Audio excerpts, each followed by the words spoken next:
Human history is not the straightforward story you were taught. Beneath the dust of centuries lie discoveries so baffling they force us to question everything. This video explores 25 archaeological anomalies that do not merely add footnotes to our past, they demand a complete rewrite. We will journey from a 2,000-year-old computer found in a shipwreck to a city built by hunter-gatherers that defies all logic. You will gain a new understanding of human ingenuity, one that reveals cycles of lost knowledge and forgotten technologies. How did ancient cultures achieve feats we struggle to explain even today?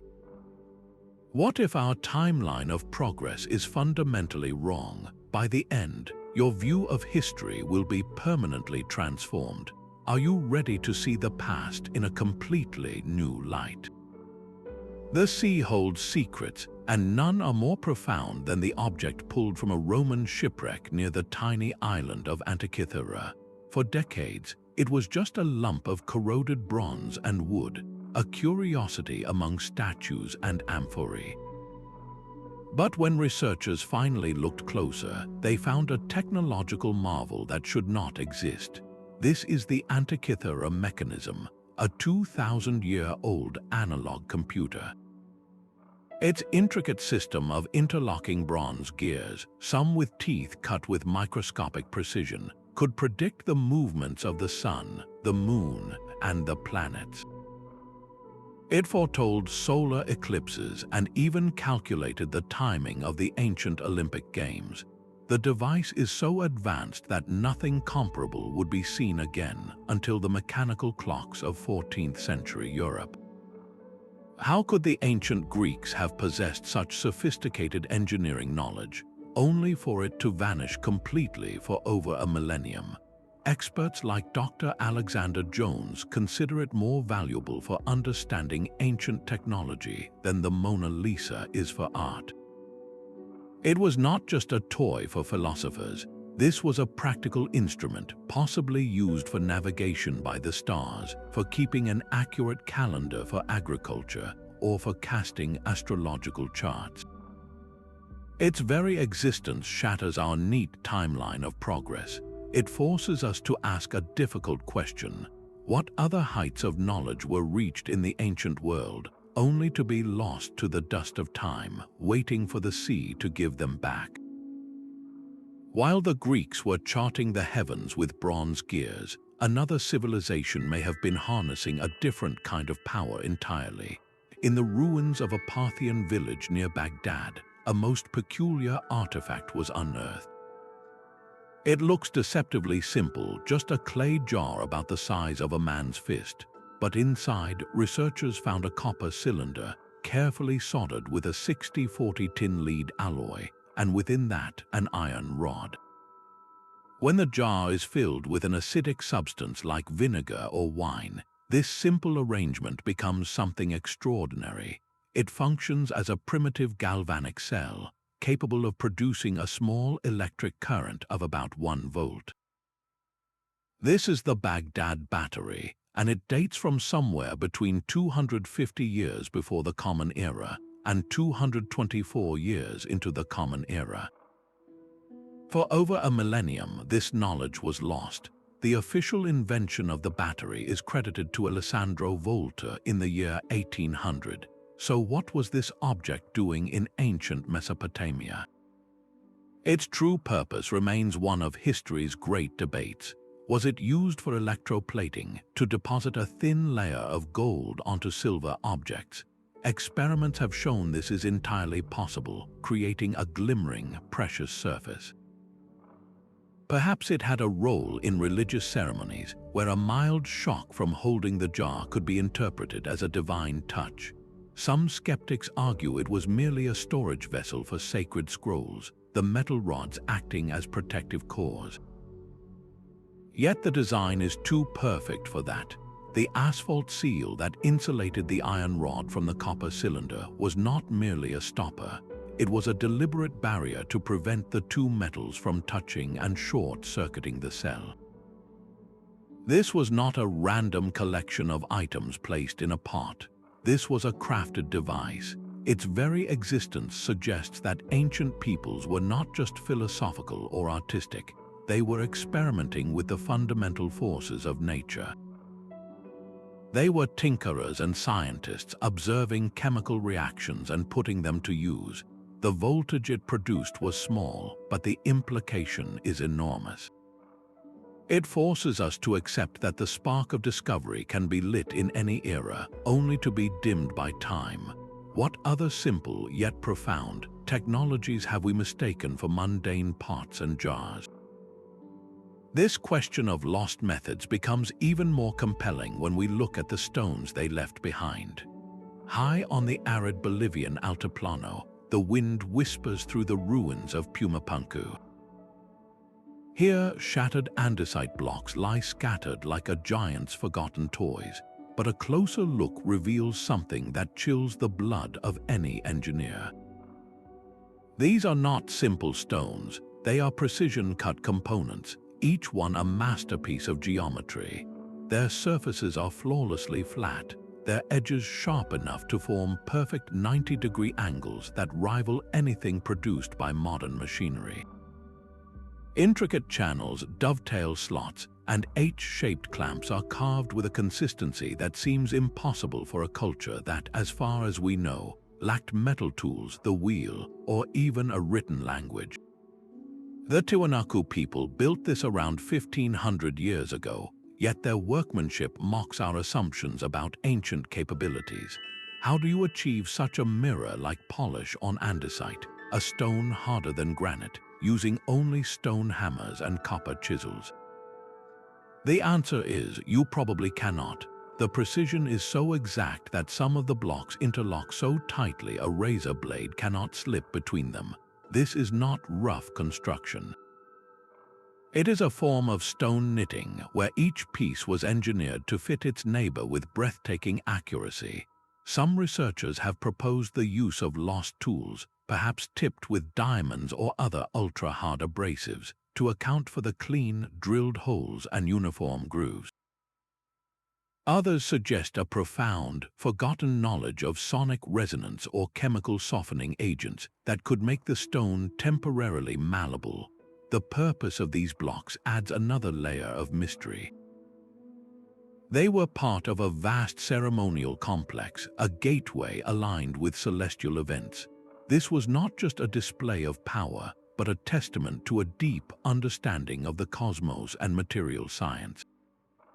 The sheer sophistication forces a humbling question.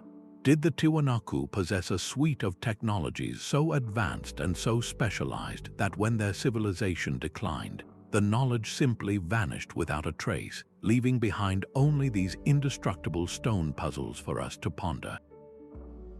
But the mystery of Pumapunku's precision is not just a question of how, but why.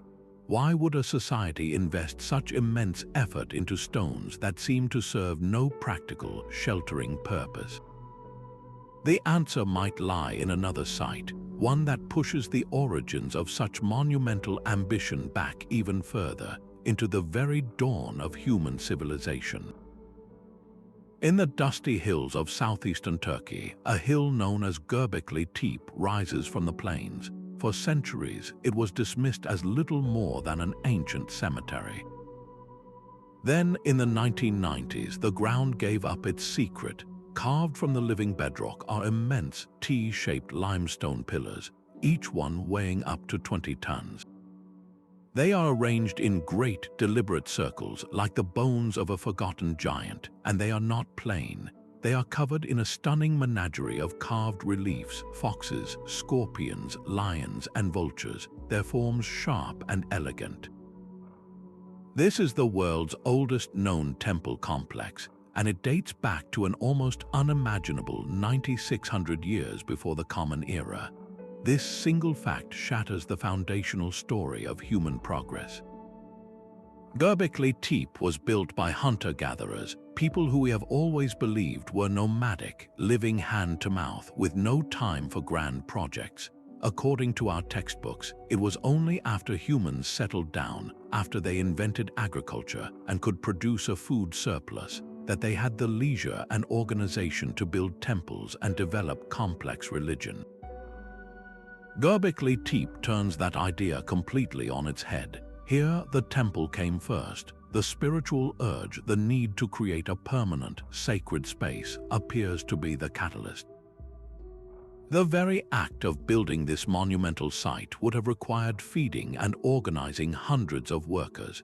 This communal effort, driven by a shared belief system, may have been the very pressure that forced people to experiment with cultivating wild grains and domesticating animals. They built the temple, and in doing so, they may have invented farming. The pillars themselves are a testament to a social organization we never knew these people possessed.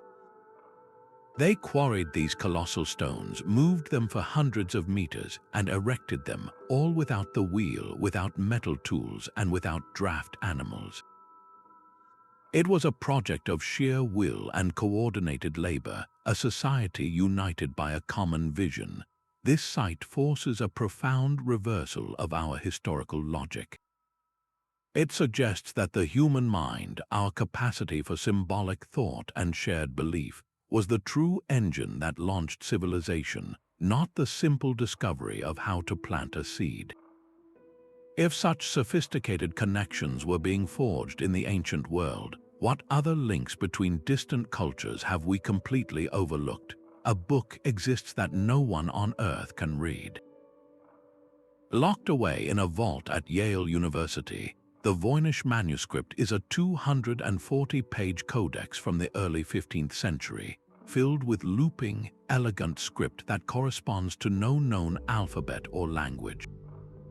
For centuries, the world's finest cryptographers, from wartime codebreakers to modern supercomputers, have tried to crack its cipher and failed completely. The text flows effortlessly with patterns that suggest a real, structured language, yet its meaning remains perpetually out of reach, but the words are only half the mystery. Its pages are illustrated with stunning, bewildering drawings. There are plants with impossible leaves and roots, botanical specimens that match no known species on our planet. There are astronomical charts populated by unfamiliar constellations and swirling, celestial diagrams that defy clear interpretation. And there are biological sections showing nude human-like figures, often female, bathing in or connected by intricate networks of tubes and vessels to strange green, fluid-filled basins. Is this a treatise on herbal medicine, a guide to imaginary stars, or a diagram of a fantastical reproductive system? We simply do not know. Its vellum pages have been radiocarbon dated, confirming its age, and its history can be vaguely traced to Central European alchemists and emperors who coveted it, yet its author and purpose are utterly lost. The most unsettling possibility is that it is not a hoax. The consistency of the script and the coherent, if bizarre, illustrations suggest it was meant to convey real information. This means an entire body of knowledge, a complete worldview, has been rendered invisible to us. We hold the book in our hands, but the minds that created it are silent. It is a stark reminder that the past is not a clear text waiting to be read, but a puzzle where some pieces may be permanently missing. If a book can guard its secrets so perfectly, what about an entire city that was once thought to be nothing more than a legend? The ruins of Great Zimbabwe rise from the earth like a silent rebuttal to centuries of prejudice. When European explorers stumbled upon these sprawling stone complexes in the 19th century, their minds recoiled from the obvious truth. They saw massive, curving walls built with a sophisticated dry stone technique, fitted together without a drop of mortar, and a majestic conical tower standing 30 feet tall. They could not or would not accept that a local African civilization had engineered such a place. Instead, they invented fanciful origins, crediting the Phoenicians, Arab traders, or even the mythical Queen of Sheba. The truth, confirmed by decades of archaeological work, is far more powerful. This was the heart of the Kingdom of Zimbabwe, a thriving capital from the 11th to the 15th centuries that grew wealthy by controlling the flow of gold and ivory across the Indian Ocean. Its very existence dismantles the colonial myth that sub-Saharan Africa was a land without history, incapable of creating complex states or monumental architecture. The scale of the city, with its elaborate passageways and distinct ceremonial spaces, speaks of a highly organized society with a powerful central authority. Great Zimbabwe is not a mystery of lost technology, but a mystery of why its builders were so deliberately erased from their own story. It forces a humbling reevaluation, proving that indigenous innovation and political power flourished in places our history books once ignored. As we correct this narrative of isolated achievement, another discovery pulls our gaze across the oceans, suggesting that the ancient world may have been far more connected than we ever believed. Deep in the humid jungles of the Mexican Gulf Coast, 17 stone giants stare out from the past. Their expressions are stoic, their features powerfully distinct, with broad noses, full lips, and stern, watchful eyes. Each one is a portrait, a colossal head carved from a single block of basalt, some standing nearly 10 feet tall and weighing as much as 50 tons. These are the Olmec colossal heads, and they are the work of Mesoamerica's mother culture, a civilization that flourished over 3,000 years ago. The sheer scale of these sculptures is breathtaking, but the true mystery lies in the journey of the stone itself. The Olmecs quarried these immense boulders from the Tuxtla Mountains, a source of volcanic basalt located over 50 miles away from their ceremonial centers like San Lorenzo and La Venta. Imagine the logistics of moving a 50-ton block of stone across 50 miles of swamps, rivers, and dense jungle without the wheel, without metal tools, and without large animals like oxen or horses to pull it. The most plausible theory suggests they used a combination of rollers, rafts, and immense human labor, orchestrating a monumental effort that would have required the coordination of hundreds, if not thousands, of people. This was not an impulsive act, it was a calculated demonstration of political power and social unity. The very ability to command such labor implies a highly stratified society with powerful rulers, the very individuals likely depicted in the stone. Their unique facial features have, for decades, sparked intense debate and controversial theories about transoceanic contact, specifically with Africa. While these ideas capture the imagination, mainstream archaeology points to the sculptures as idealized portraits of local Olmec rulers, their headgear representing the protective helmets worn in the ritual bowl game. The true anomaly is not necessarily who they depict, but what their existence reveals about the Olmecs themselves. Here was a society sophisticated enough to undertake projects of staggering ambition, laying the foundational cultural and artistic blueprints that would later be adopted and refined by the Maya and the Aztecs. They were the pioneers, the first in a long line of complex civilizations in the Americas, and their stone giants stand as a permanent testament to that forgotten genesis. From these massive stone portraits that dominate the landscape, we find that the smallest artifacts can sometimes carry the most profound implications. Sometimes the most baffling artifacts are found not in ancient tombs but in your own backyard. In the winter of 1961, 3 gem collectors were hunting for specimens near the small town of Olancha, California. They found a promising geode, a lump of rock that typically contains a crystalline cavity inside. Hoping for a beautiful display of natural quartz, they carefully cracked it open. But instead of glittering crystals, they discovered something utterly incongruous. At the center of the hardened rock was a mechanical object. It consisted of a ceramic cylinder, a spring-like sheath, and a magnetic metal rod. To anyone familiar with 20th century machinery, it looked unmistakably like a spark plug from a modern internal combustion engine. The problem was the rock that encased it. According to standard geological analysis, the nodule had taken an immense amount of time to form, potentially dating the object inside to over 500,000 years ago. This was the birth of the Coso Artifact mystery, an out-of-place object that seemed to defy all logic. How could a piece of 20th century technology be sealed inside a stone that predated modern humans? The implications were staggering, suggesting either a previously unknown advanced civilization or, for some, even more speculative possibilities like extraterrestrial visitors. The artifact became a sensation, a tangible piece of evidence that our historical timeline might be profoundly wrong. Skeptics, however, offered a more down-to-earth explanation. They proposed that the object was indeed a champion spark plug from the 1920s, a common model used in Ford Model T and Model A engines. The so-called geode was not an ancient stone at all, but a concretion of iron oxide or rust that can form with surprising speed around a metal object, especially in a wet, mineral-rich environment.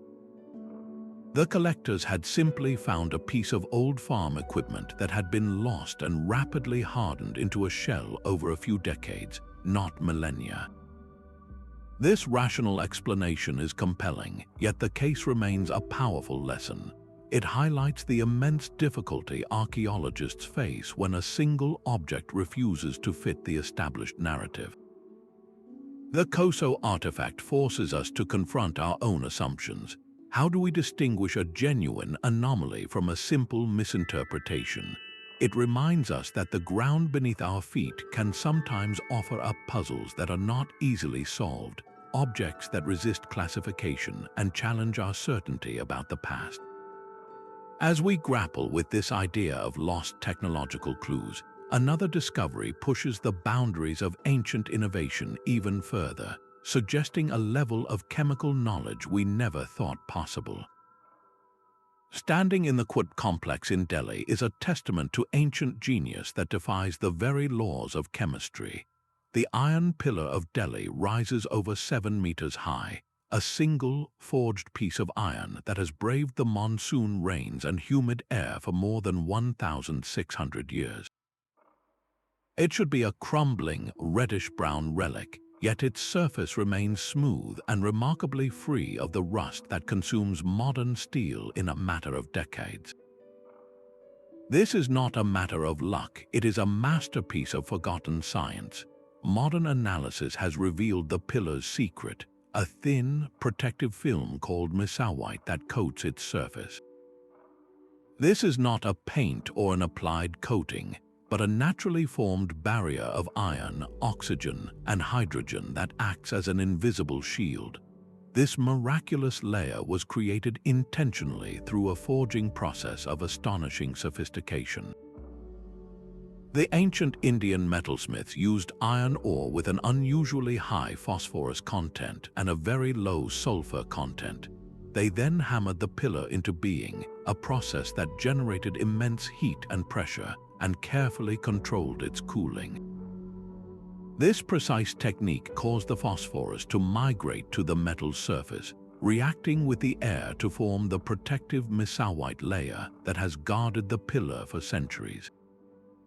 This was a level of metallurgical knowledge that would not be understood in Europe until the Industrial Revolution, over a millennium later. The pillar is not just an object, it is a silent library of advanced engineering principles. It challenges the very core of our linear view of progress, forcing us to ask how such a precise chemical formula was discovered, perfected, and then ultimately lost. It stands as a permanent question mark against the assumption that older means more primitive. If ancient artisans could command the microscopic structure of metal with such finesse, what other invisible worlds might they have understood? This question leads us from the chemistry of preservation to the possibility of ancient microbiology. A story exists that feels pulled from science fiction, yet it is presented as archaeological fact. In 1938, a Chinese archaeologist named Kai Pu-te is said to have entered a series of caves in the remote Bayan Karaula Mountains. There, he reportedly uncovered hundreds of stone discs, each about a foot across, with a perfect hole in the center and a delicate spiral groove radiating from it. These were the Dropa Stones. The story claims that upon closer inspection, the grooves were not decorative, but actually a form of microscopic writing, a hieroglyphic script telling an incredible tale. It described a spacecraft that crashed in the mountains 12,000 years ago. Its occupants, a people called the Dropa, were stranded on Earth and unable to return home. This narrative, filled with the pathos of exiled beings, captured the global imagination and has been repeated in books and documentaries for decades. The stones themselves were alleged to possess strange physical properties, containing high levels of cobalt and exhibiting unusual vibrational frequencies. It was a perfect storm of mystery, a tangible artifact that seemed to prove ancient alien contact. There is only one profound problem with this story. Mainstream archaeology has found no credible evidence that the Dropa Stones, Kai Pu-te, or the associated cave burial sites of small-statured skeletons ever existed. No museum holds these discs. No verified scientific paper has ever analyzed them. The entire account appears to trace back to a single German author's article in a niche magazine, a story that then took on a life of its own. This case is a crucial lesson in the archaeology of the extraordinary. It highlights the powerful human desire to find definitive answers to our oldest questions, to look at the unexplained and see not just a mystery, but a solution, however fantastic. The Dropa Stones represent the blurred and often dangerous line between a legitimate historical puzzle and an invented narrative. They remind us that while we must keep our minds open to the possibility of rewriting history, we must also demand rigorous verification, physical evidence, and peer-reviewed scrutiny. For every genuine anomaly that challenges our timeline, there are stories that challenge our credulity. This journey from contested legend brings us to a discovery that is both verified and revolutionary, one that definitively redraws the map of human migration. The Cerutti Mastodon site in California presents a challenge so fundamental it could unseat the cornerstone of American archaeology. Here, researchers found the scattered remains of a mastodon, a prehistoric relative of the elephant, but these were no ordinary bones. They exhibited spiral fractures, the kind that occurs when fresh bone is smashed with great force, and they were found clustered around large, heavy stones that served as hammers and anvils. The evidence pointed to a clear and deliberate activity, the systematic breaking of bones to extract the nutritious marrow inside. The truly revolutionary part, however, was the date. Using uranium-thorium dating on the surrounding bone bed, scientists determined this site was 130,000 years old. This number is staggering. For decades, the dominant theory, known as Clovis first, held that humans first entered the Americas around 13,000 years ago, crossing the Bering Land Bridge from Siberia. The Cerutti Mastodon site is 10 times older. If its interpretation is correct, it means some form of human, perhaps a now extinct cousin like the Neanderthals or Denisovans, was on the American continent over 100,000 years before we ever thought possible. This single discovery does not just add a few extra pages to the history books, it demands a brand new volume.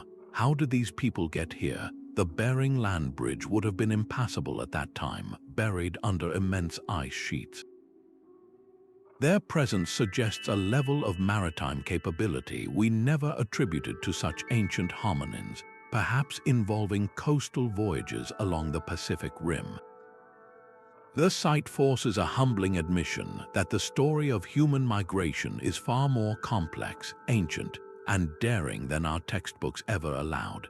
It demonstrates that a single, well-dated anomaly can unravel an entire historical narrative, pushing us to look for other evidence of ancient global exploration that we may have previously dismissed as impossible. A single silver coin, no bigger than a thumbnail, was unearthed from the shell-heaped soil of a Native American settlement in Maine. It was a Norse penny, minted in Norway between 1065 and 1080, and its discovery sent shockwaves through the archaeological community. Here was a coin from medieval Scandinavia, found in a context that dated it centuries before Christopher Columbus set sail. This was not a random trinket lost by a modern collector. It was excavated from a confirmed, ancient layer of the site, carefully documented alongside traditional indigenous artifacts. The Maine Penny presents a tantalizing possibility that the Norse voyages to North America were not brief, isolated landings at Elance Oaks Meadows in Newfoundland. This small piece of silver suggests their exploration may have reached much further south, and that contact with Native American communities was more than a fleeting encounter. The most plausible explanation is that the coin traveled not in a Norse pocket, but through indigenous trade networks. A Norse explorer might have traded it with a group in the far north, and over years, even generations, it passed from hand to hand, moving south along established routes until it found its final resting place in Maine. This simple journey of a single coin implies a level of interaction we are only beginning to understand. It suggests stories of strange visitors from across the sea may have been shared around fires for generations, long before those shores were officially discovered by Europe. Skeptics rightly point out the possibility of modern contamination, perhaps a coin dropped from a collector's pocket during the excavation itself. Yet the meticulous nature of the dig, led by professionals who understood the importance of context, makes this explanation difficult to accept.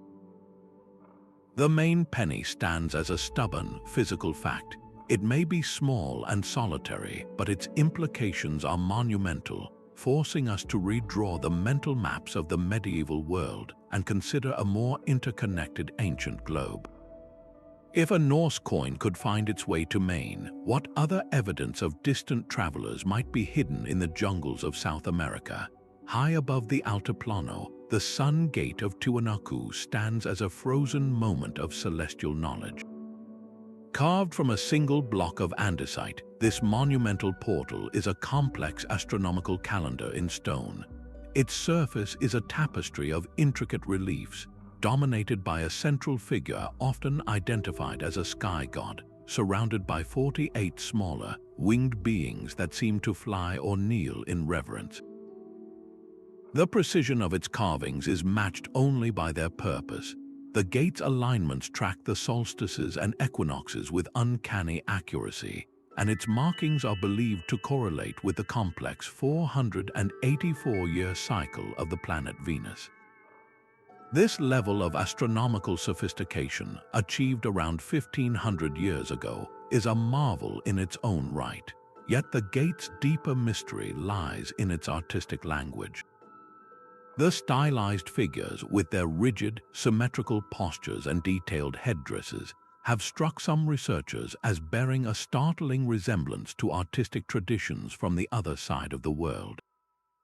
The winged genii of Assyrian reliefs and the formalized deities of the ancient Near East present curious parallels.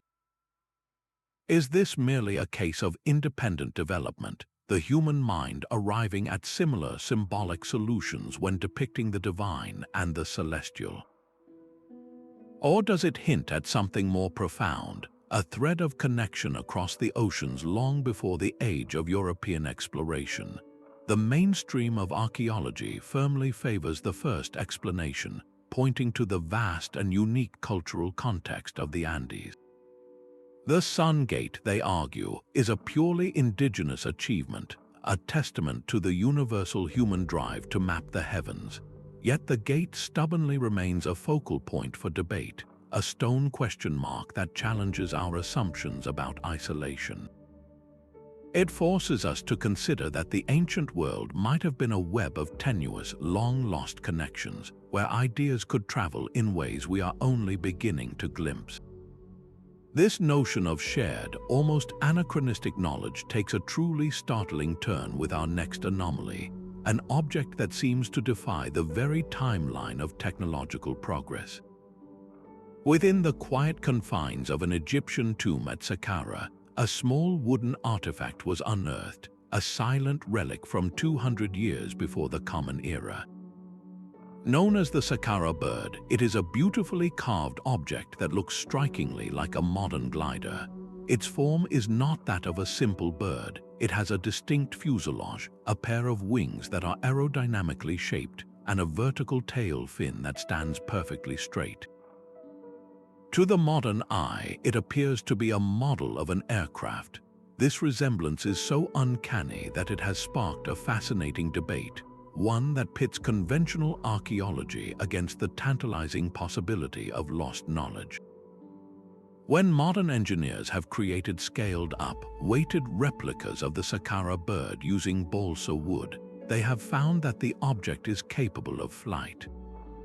It can glide through the air with surprising stability, a characteristic that requires a sophisticated understanding of lift and balance. How could an ancient artisan, carving a simple bird of prey for a tomb offering, accidentally incorporate principles of aviation that would not be formally understood for another 2,000 years? Mainstream Egyptology offers a more grounded interpretation. They see the artifact as a ceremonial representation of a falcon, a bird sacred to the god Horus. The tail, they argue, is not a rudder but a stylized bird's tail, and any aerodynamic properties are purely coincidental, a happy accident of creating a graceful, bird-like form. Yet the anomaly persists. The specific angle and shape of the wings are not merely decorative, they are functionally sound. This forces us to confront a difficult question. Did the craftsman achieve this form through generations of keen observation, intuitively understanding how a shape moves through the air by watching birds? Or does the Saqqara Bird represent a fleeting, experimental branch of knowledge, a playful investigation into the physics of flight that was never written down and was ultimately forgotten? It stands as a powerful symbol of how our own technological lens can reshape the past, making us see blueprints in what might have been simple ritual objects. This tension between ancient artistry and sophisticated engineering leads us to a discovery where the artistry itself is a complex mathematical code. The allure of a lost world can be dangerously seductive. In the late 19th century, the explorer Augustus Le Plongeon stood amidst the crumbling temples of Chichen Itza and believed he had uncovered a secret that would rewrite everything. He claimed the intricate Mayan inscriptions told a story not of indigenous American history, but of a drowned continent called Mu and direct contact with ancient Egypt. His translations were elaborate and dramatic, weaving a global epic of catastrophe and migration that captured the public imagination. The academic establishment, however, was appalled. Mainstream archaeologists swiftly discredited his work, demonstrating that Le Plongeon's interpretations were based on flawed methods and a profound misunderstanding of Mayan glyphs. He had forced the stones to tell a story he wanted to hear, a grand narrative of a unified, ancient world. This episode is far more than a historical footnote. It serves as a crucial boundary marker in the search for our past, illustrating the fine line between a revolutionary theory and pure pseudo-history. The desire for a sensational discovery, for a single key that unlocks all mysteries, is a powerful force that can easily outpace the slow, meticulous work of evidence. Le Plongeon did not forge the stones of Chichen Itza, he forged a meaning for them. His story is a cautionary tale about the human tendency to see patterns where none exist, to connect dots across vast distances based on superficial resemblance rather than hard data. Yet, even in his discredited work, there is a lesson. It reminds us that our own interpretations of the past are filtered through the lens of our present desires and biases. While his specific claims of Mu and Egyptian contact are firmly in the realm of fantasy, they emerged from a legitimate desire to explain the shared human drive to build pyramids and chart the stars. The next anomalies we explore, however, carry a different kind of weight, grounded not in romantic speculation but in stubborn, physical evidence that is far harder to dismiss. The dusty plains of Ica, Peru, hold a different kind of mystery, one born not from ancient genius but from modern desire. Here, thousands of carved stones depict scenes that defy all logic and biology. They show human figures living alongside dinosaurs, not as prey but as masters, sometimes riding on the backs of stegosauruses or triceratops. Other stones illustrate figures performing what appears to be advanced surgery, including detailed cesarean sections and heart transplants, while still others show telescopes and complex machinery. The story of their discovery is as murky as their imagery. A local farmer claimed he found them in a secret cave, but most archaeologists and geologists have concluded the stones are clever, modern hoaxes. The andesite rocks show fresh, unweathered carving marks, and the depictions are suspiciously influenced by 20th-century comic books and dinosaur paleontology. They were almost certainly crafted for sale to tourists seeking a tangible piece of a sensational past. Yet the sheer volume of these stones and the fervent belief they still inspire is an archaeological anomaly in its own right. Why does this particular narrative of humans and dinosaurs coexisting hold such powerful appeal? It speaks to a deep-seated cultural desire to rewrite our planet's story, to place ourselves at the center of a more dramatic, more fantastical timeline.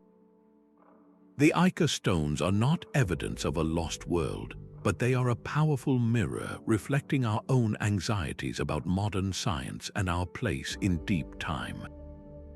They demonstrate that a compelling story can often outweigh dry, scientific facts in the public imagination.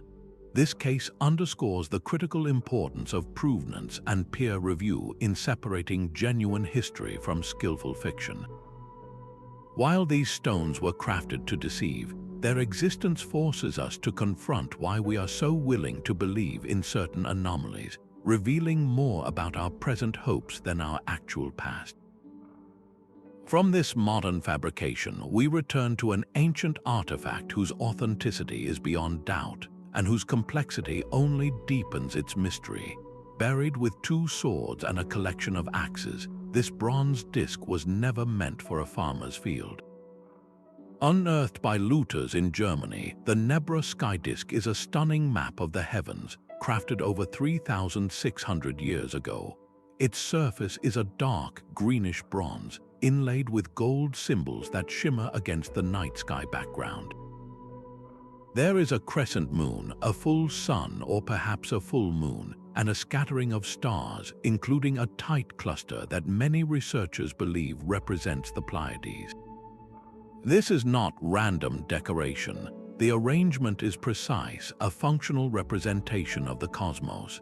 The arc along the disk's edge is a revolutionary feature, marking the angle between the sunset positions at the solstices, a sophisticated tool for tracking the solar year. This made the disk a portable calendar, essential for knowing precisely when to plant and when to harvest, turning abstract astronomy into a matter of survival. The knowledge it encapsulates did not emerge from a vacuum. It suggests that the Bronze Age societies of Central Europe were not just warriors and metalworkers, but keen celestial observers who had developed a complex cosmological system rivaling those of the Egyptians or Mesopotamians. The fact that it was found with prestigious weapons is profoundly telling. This object was a source of power. The elite who possessed it held not just military authority, but a monopoly on the calendar itself. They could claim to command the very cycles of the sun and moon, using this scientific instrument to legitimize their rule through ritual and perceived divine connection. The Nebra Sky Disc shatters the old image of ancient Europe as a barbaric backwater.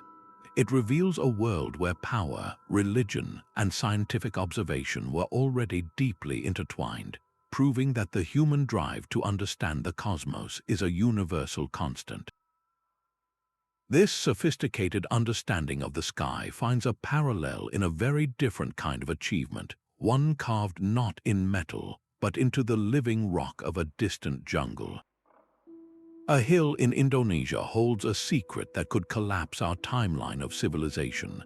Gunung Padang is not a natural formation, but a massive, terraced megalithic site that locals have long considered sacred.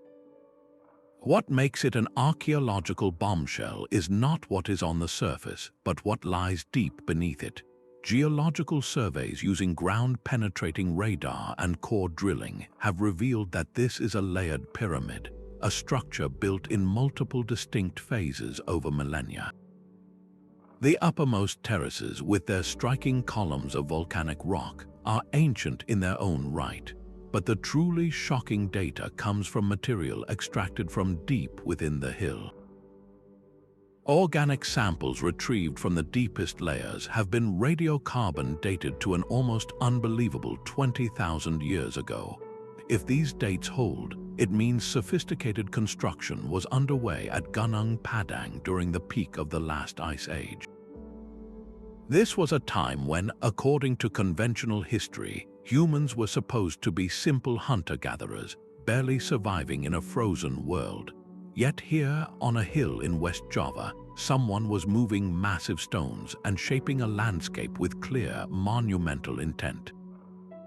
The controversy among archaeologists is fierce. Skeptics question the dating and argue that the underground structures could be natural volcanic formations. Proponents point to the clear evidence of human modification, from arranged columns to chambers that seem too geometrically perfect to be random. The site forces a profound question. Were the hunter-gatherers of 20,000 years ago capable of more than we have ever credited them for? Did they possess a form of social organization and engineering knowledge that allowed them to alter their world on a grand scale, only for that knowledge to be lost and then slowly rediscovered thousands of years later? Gunung Padang is a testament to how new technologies are peeling back the layers of the Earth to reveal a past far more complex and ambitious than we ever imagined. This evidence of ancient industry leads us to wonder what resources they were seeking, pointing toward clues of prehistoric endeavors that stripped the Earth itself. Deep within the mineral deposits of South Africa, objects older than life itself challenge our perception of design. The Klerksdorp Spheres are small, often no bigger than a walnut, and they have been dated to an astonishing 3 billion years. To the human eye, they appear meticulously crafted. Many are perfect spheres, and some are encircled by fine, parallel grooves running neatly around their equators, like the seams on a baseball. In a world that did not yet have multicellular life, these features seem impossibly artificial. How could such symmetry and precision exist in a time of primordial ooze? The immediate, tantalizing conclusion is that some form of intelligence, perhaps even an advanced non-human civilization, was at work in Earth's deep past. They look like ball bearings from some prehistoric machine, dropped and fossilized in the mud of a young planet. Geologists, however, offer a more humbling, though no less fascinating, explanation. These spheres are almost certainly natural concretions.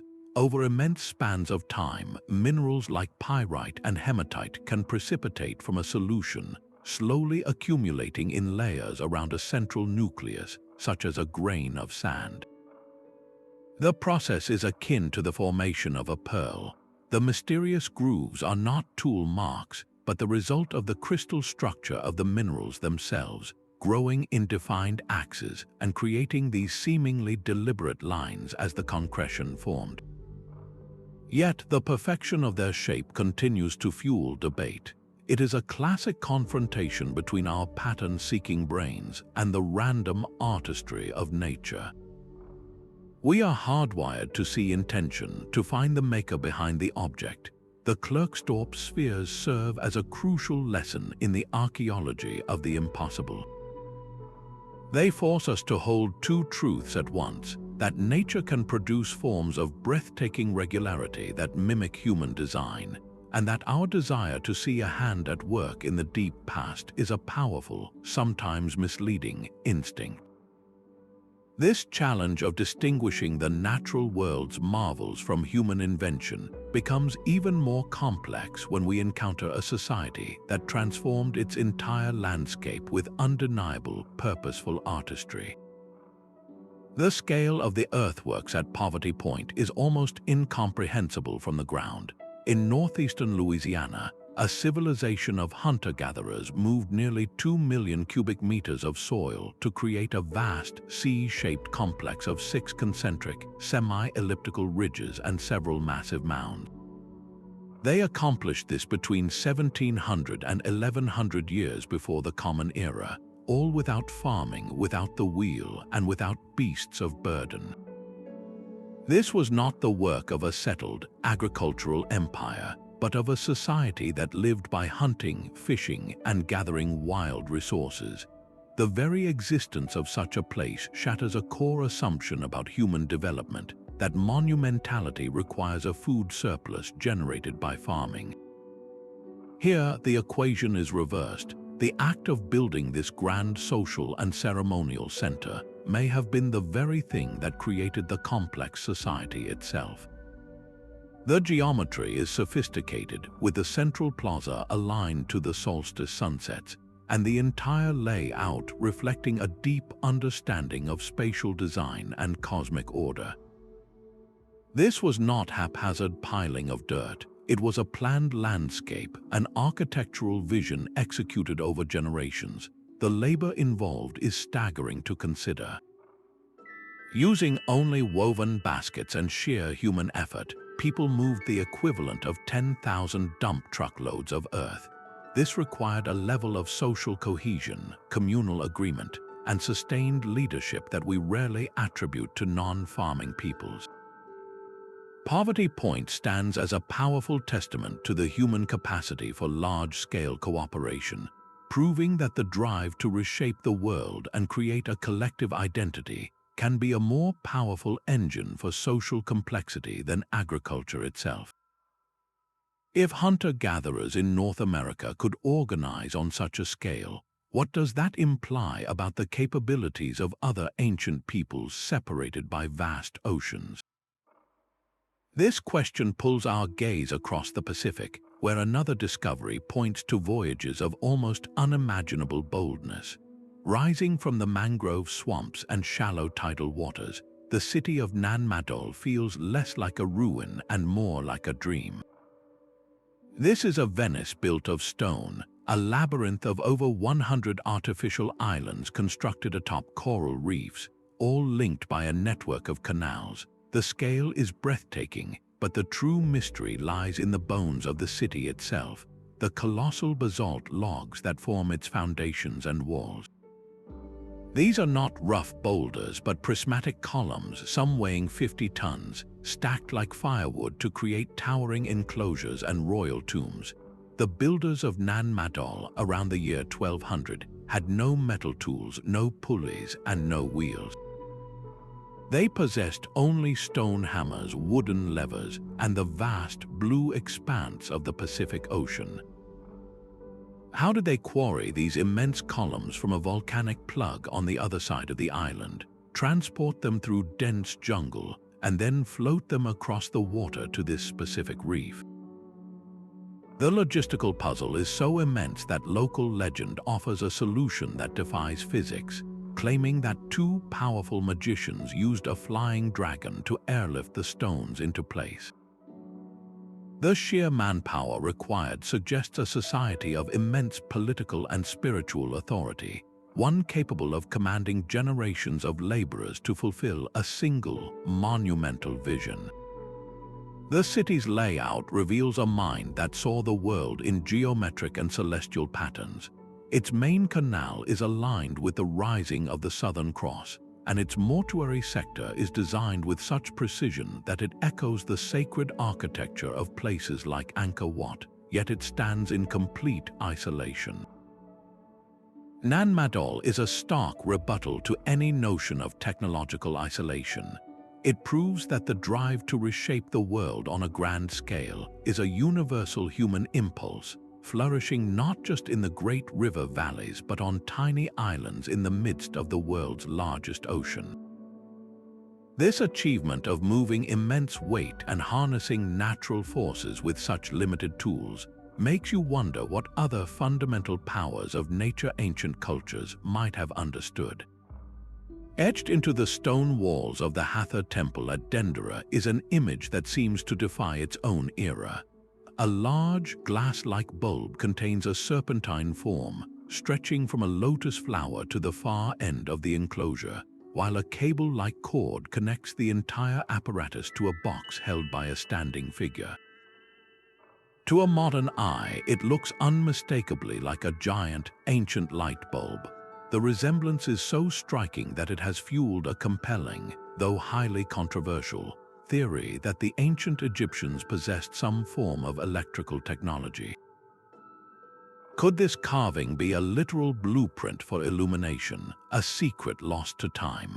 Mainstream Egyptology offers a very different and far more spiritually resonant interpretation. They identify the scene as a profound mythological symbol. The bulb is not a bulb at all, but the womb of the sky goddess Nut. The serpent is the deity itself, being born from a lotus flower, which in Egyptian belief represented the primeval mound of creation emerging from the watery chaos. The box is not a battery, but a jed pillar, a symbol of stability and the backbone of the god Osiris. The entire tableau is a spiritual diagram of cosmic birth and eternal cycles, not a technical schematic.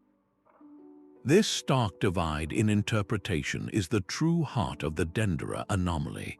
It perfectly illustrates how our own modern worldview acts as a powerful filter.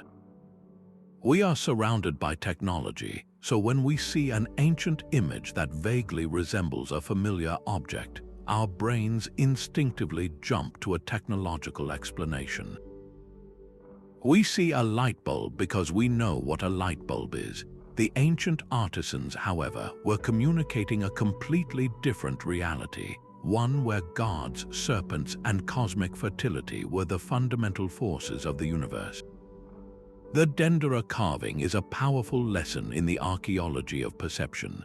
It forces us to confront our own biases and reminds us that the past is a foreign country with a vastly different symbolic language. While the idea of ancient electricity is alluring, it often says more about our desire to see our own reflection in the distant past than it does about the Egyptians' actual knowledge. This challenge of interpreting ancient stonework takes on a different dimension when we travel to South America, where the precision of the cuts themselves becomes the central, inexplicable mystery. The sheer impossibility of the Sacsayhuamán Walls confronts you the moment you stand before them. These are not mere blocks of stone, they are a titanic jigsaw puzzle carved from solid andesite, with some pieces weighing more than 200 tons. Their sides are not uniform rectangles, but complex, multi-angled polygons that lock together in a breathtaking display of geometric genius. The most famous test of their precision is the fact that you cannot force a razor blade into the seams between them. This perfect, mortar-less fit was achieved without iron tools, without the wheel, and without a written language to blueprint the design. How did the Inca stonemasons accomplish this? The theories are as varied as they are compelling. Some suggest they used a mysterious plant sap that could temporarily soften the stone, allowing them to mold it like clay. Others propose a meticulous process of trial and error where each block was repeatedly lowered, its contact points marked with a colored dye, and then painstakingly pecked away with stone hammers until the fit was absolute. This was not just about creating a strong wall, it was about creating an immortal one. The interlocking design acts as a flexible matrix, allowing the entire structure to dance and settle during an earthquake instead of cracking apart. Modern engineers study this ancient technique for insights into seismic resilience, a clear case where 500-year-old knowledge rivals our own. These walls are a silent testament to a profound, hands-on understanding of physics and material science, a knowledge passed down through generations of artisans and lost with the fall of their empire. They force us to redefine what we mean by technology, proving that a society does not need blueprints to engineer perfection. This mastery over stone, however, finds a parallel in an even more delicate and terrifying form of ancient expertise, one that moved from shaping rock to operating on the human mind. Evidence of trepanation, the practice of drilling or scraping a hole into the human skull, is found across the ancient world, but on the high plains of Peru, the Inca and their predecessors perfected it. We have found thousands of skulls displaying these carefully made openings, and what is truly staggering is the survival rate. Analysis of the bone edges shows clear signs of healing, meaning a significant number of these patients lived for months or even years after the procedure.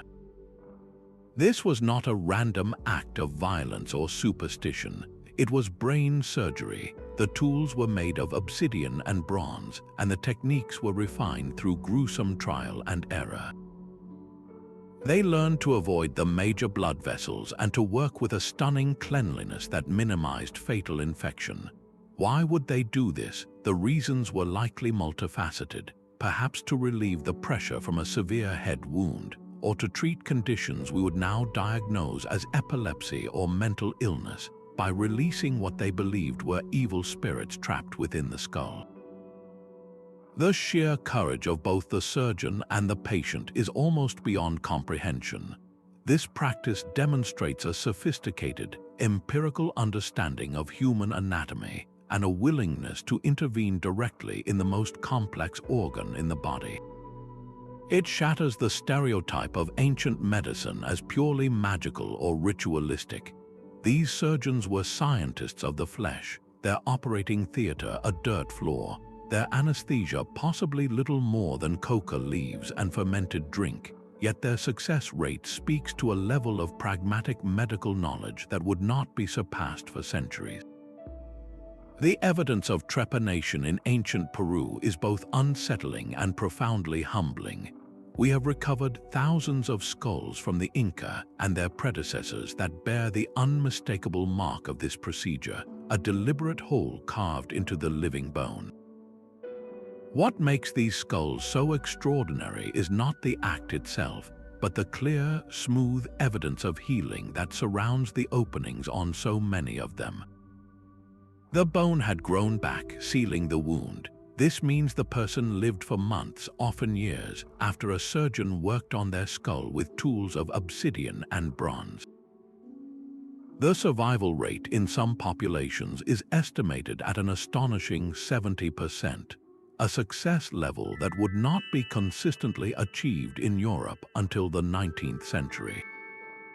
This was not butchery. This was sophisticated, life-saving brain surgery. The surgeons likely operated to relieve the crushing pressure from a severe head wound, to treat what we would now diagnose as epilepsy or chronic migraines, or perhaps to release malevolent spirits believed to be causing mental illness. Their knowledge was hard-won through grueling experience. They learned which areas of the skull to avoid to prevent fatal bleeding, and they developed techniques for astonishing cleanliness to ward off infection in a world without antibiotics. The courage required from both the patient lying on a simple cloth and the surgeon holding a sharpened stone is almost beyond our modern comprehension. These ancient doctors were not shamans performing magic. They were empirical scientists of the human body, their operating theater a dirt floor, their anesthesia perhaps little more than coca leaves and fermented chicha. Their work stands as a monumental achievement, a medical tradition of immense skill that was lost and must now be rediscovered through the silent testimony of bone.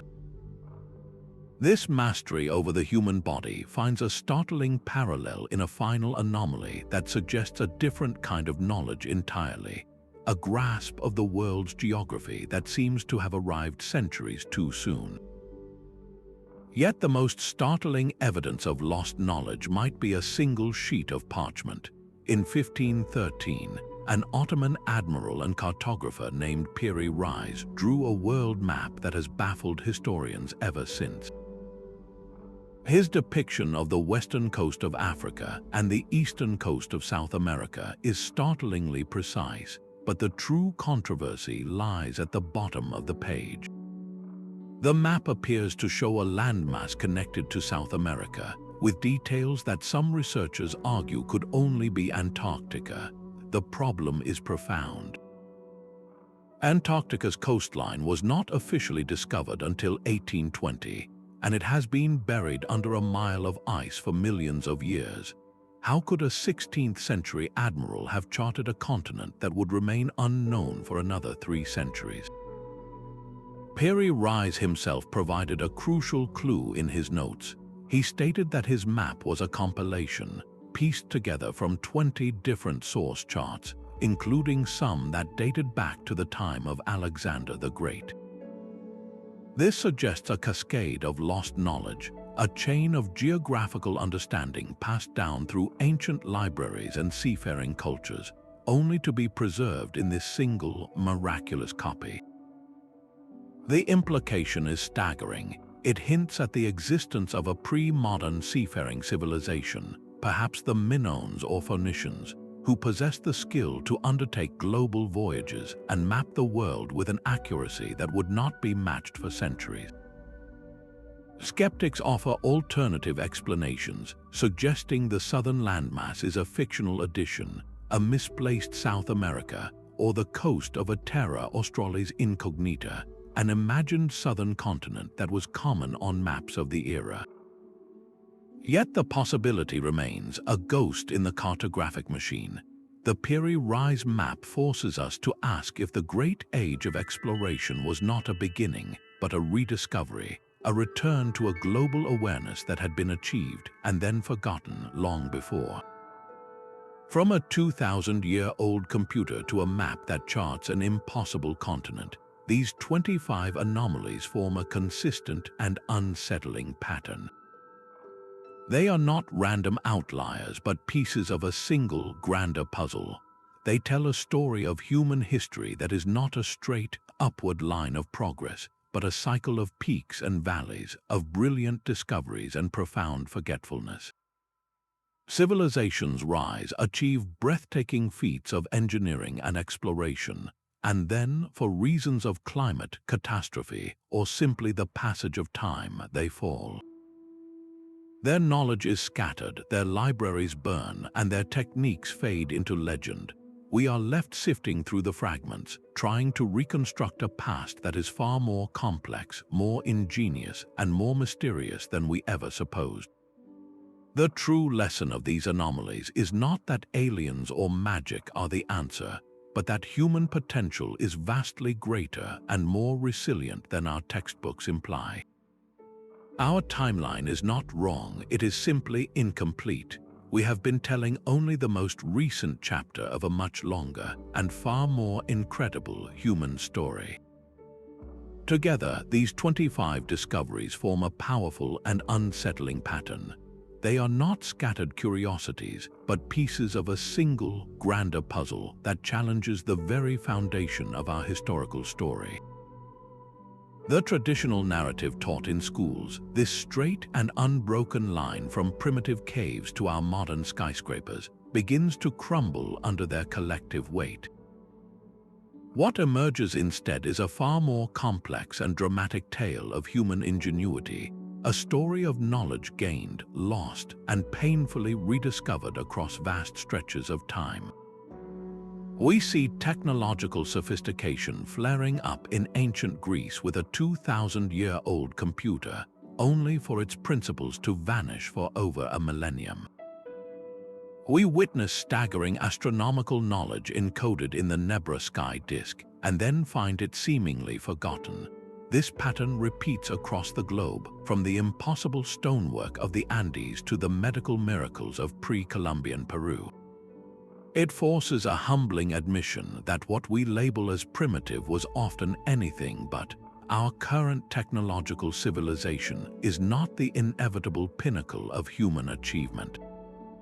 It is merely one manifestation of human ingenuity, one particular expression of our potential that happened to survive and build upon itself, but others clearly did not.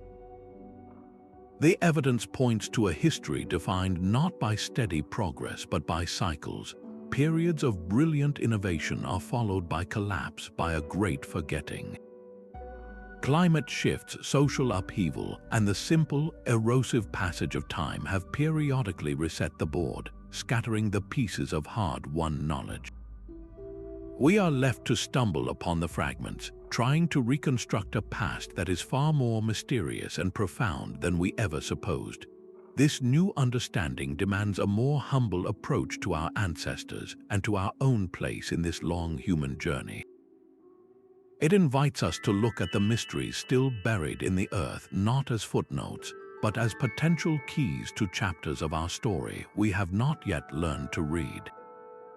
From the intricate gears of the Antikythera Mechanism to the earthquake-defying walls of Sacsayhuamán, these 25 discoveries form a powerful and unsettling pattern. They are not scattered curiosities, but pieces of a single, grander puzzle that challenges the very foundation of our historical story. The traditional narrative taught in schools, this straight and unbroken line from primitive caves to our modern skyscrapers, begins to crumble under their collective weight. What emerges instead is a far more complex and dramatic tale of human ingenuity, a story of knowledge gained, lost, and painfully rediscovered across vast stretches of time.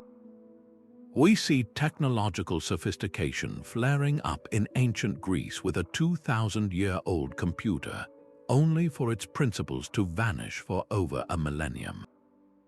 We witness staggering astronomical knowledge encoded in the Nebra Sky Disc, and then find it seemingly forgotten. This pattern repeats across the globe, from the impossible stonework of the Andes to the medical miracles of pre-Columbian Peru. It forces a humbling admission that what we label as primitive was often anything but. Our current technological civilization is not the inevitable pinnacle of human achievement. It is merely one manifestation of human ingenuity, one particular expression of our potential that happened to survive and build upon itself, but others clearly did not. The evidence points to a history defined not by steady progress but by cycles. Periods of brilliant innovation are followed by collapse, by a great forgetting. Climate shifts, social upheaval, and the simple, erosive passage of time have periodically reset the board, scattering the pieces of hard-won knowledge. We are left to stumble upon the fragments, trying to reconstruct a past that is far more mysterious and profound than we ever supposed. This new understanding demands a more humble approach to our ancestors and to our own place in this long human journey. It invites us to look at the mysteries still buried in the earth not as footnotes, but as potential keys to chapters of our story we have not yet learned to read.